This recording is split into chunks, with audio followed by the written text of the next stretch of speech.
talking about issues, and just talking to them. Like I said earlier in the show, it's not just excuse me, it's not just our gay brothers and sisters, but it's also our straight friends and our family. So it involves everybody. So just involving everybody and having that comfort level with all.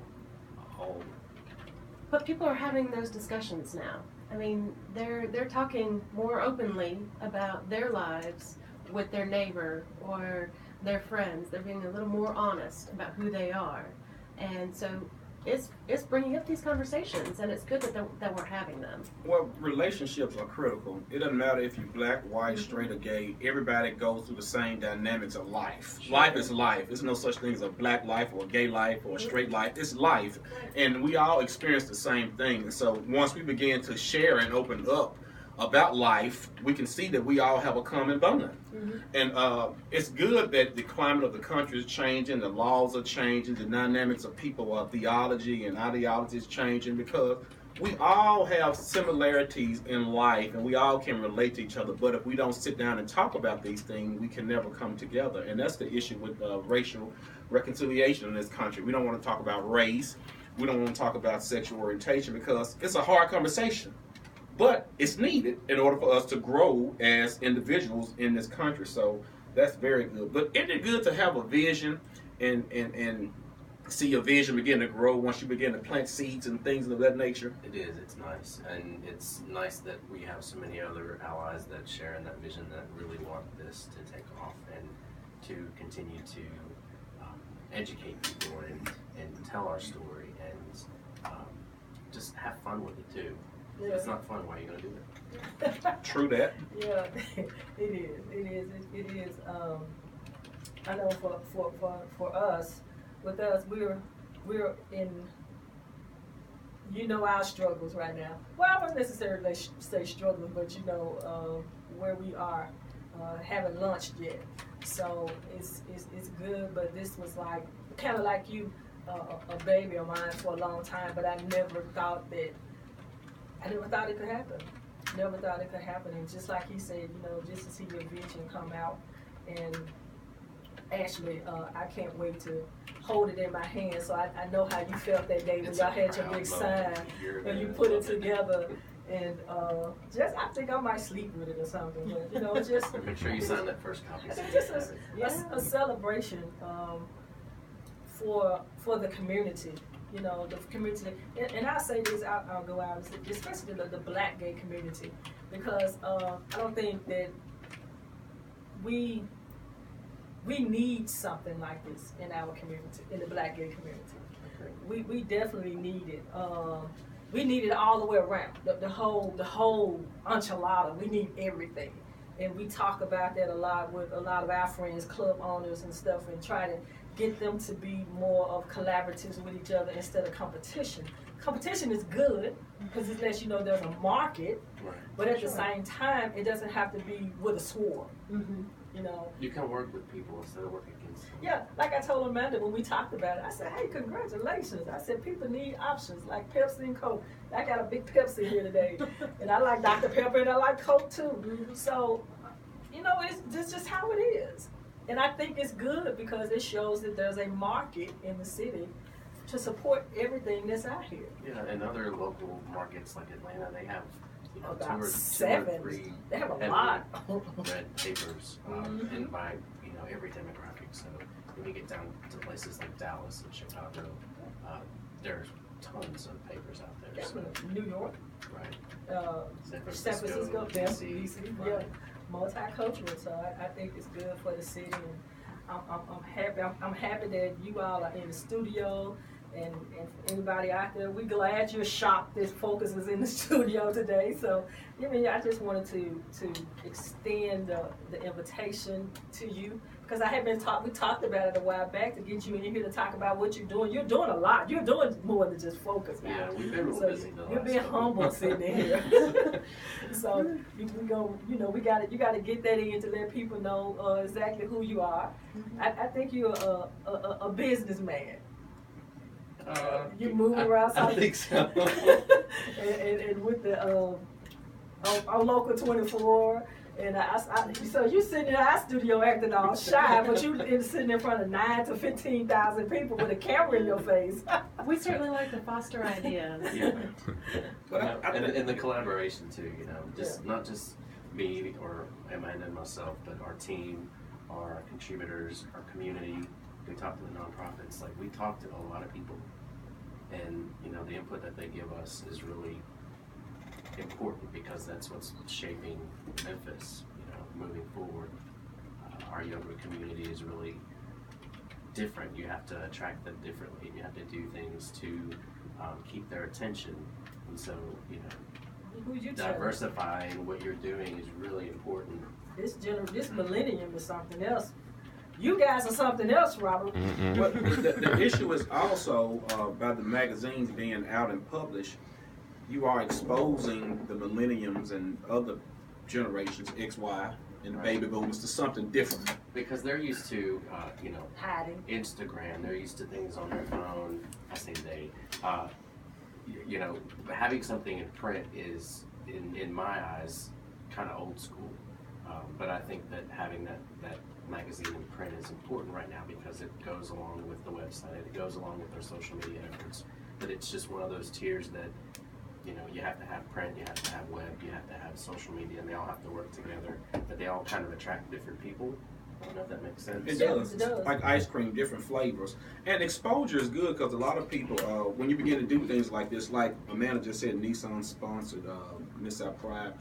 People being exposed to these things mean it gives people a reassurance and self-esteem to see companies supporting organizations, and that exposure means a lot because I don't remember seeing these kind of companies when I was younger in my teens supporting gay pride events. Right. So this is a big reassurance to see these companies and nonprofits being formed in different businesses. So it gives a lot of people in the generation self-esteem to keep them from harming themselves sexually, drugs, alcohol. It just gives them another insight about life, that I can accomplish these things in life and do something different with my life. Right. You know. So. And I think also it highlights people.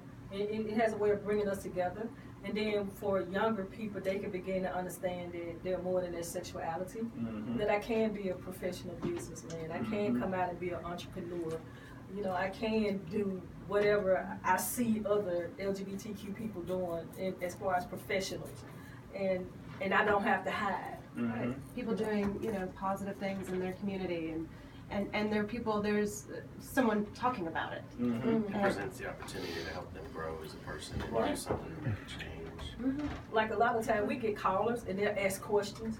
And one time the lady, I think she could tell I was getting frustrated, and she was like, "Wait a minute, you said y'all purpose of your radio show is to educate us."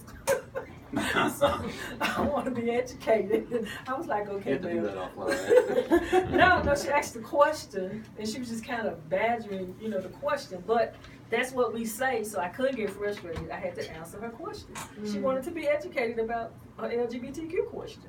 So just for the novice reader, they can pick up a magazine and understand what LGBTQ means. Because I have people ask me all the time, what does Q mean? All the time. Yeah. I said, well, honey, it's a lot of letters behind that. It goes on and on. So that's education. And believe it or not, I got educated a while back because I had no idea what pansexual was.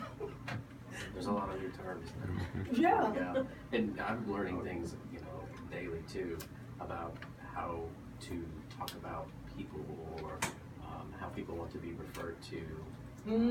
Yep. So it's the gender identity. I'm learning every day. And people would just take for granted that you know. And when Phyllis was on the show, we gave her a hard time when she was talking about bisexual. She was like, "Y'all trying to make me choose," and I was like, "I'm trying to understand," because I'm being educated on this topic right here, and people just automatically assume that you know.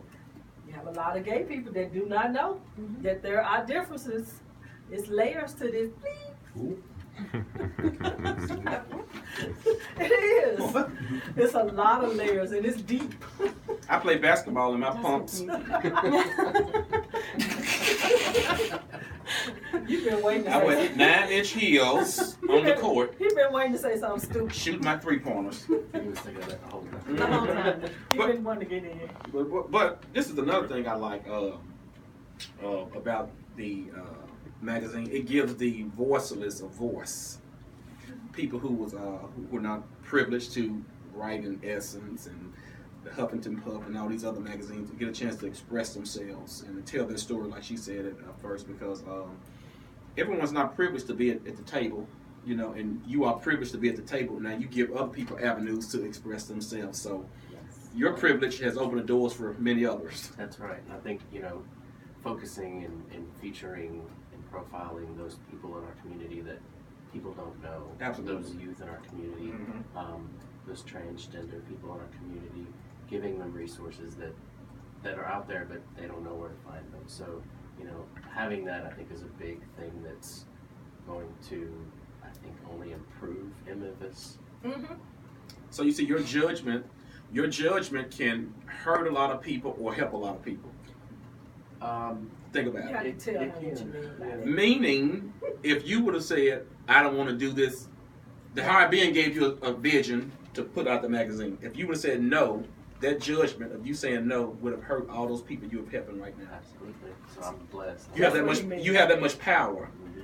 in your vision to help all those people. Yes. Isn't that something? That's something. Yeah. Yeah. Well, you have. I'm lucky. I'm blessed. We all are. I want to give each of you guys a minute to say what you have to say. We're at 5:56. We got about 4 minutes. Yeah, so give you a minute to say what you have to say, and before we get off the air. Okay. Anybody that's listening, if you want to check out our magazine, it comes out. Our next issue comes out November 1st, and we're in about 70 newsstands across the Mid-South. If you go to focusmidsouth.com and click on Give and Get at the top, you can see a map of all of our pickup locations. We have subscriptions. They're only $6 for a whole year, y'all. It's really cheap. So Subscribe online. subscribe online. You get it mailed straight to your front door. So if you can't make it out to pick up a copy, we can ship it anywhere in the United States. Next issue comes out November 1st. Next issue comes out November 1st. It's our giving issue. We're really excited. We're working on it currently, so we'll have it done in the next few days. And I'm excited about our content that we have in there. I don't want to spill the beans too much, but we have some really good content centered around parenting, LGBT parenting, fertility. We talk about PrEP. It's a new drug out there that is really something. So we've got some really good stuff that's coming up in our next issue, and also our focus profiles. We've got some really smart youth out there that are real diverse and just doing different things. So glad that we get to feature them. And the theme of the issue is, again, the giving issue, which there's a lot of different ways you can take that. And so don't be sure to pick up the copy when it comes out November 1st so you can see all the ways that we are talking about giving here in Memphis. We want to thank Focus and Amanda Bolton and Ray Rico for coming on the show today. Focus Magazine. Thanks for having us. Thanks, Phil. Yeah. Thank you. You have 2 minutes. Anyway, we have empowerment workshop coming up, and we want to really push this. It's our part four, and it's about relationships. Relationship Unleashed. We're going to be doing relationship tune-up and CPR. We're going to be pumping life back into that baby. And also giving you some maintenance tools and just some tips and just some feel-good conversation. We want couples to come. We want singles to come. We want anyone that feel like they want to just come in and get some good, empowering information.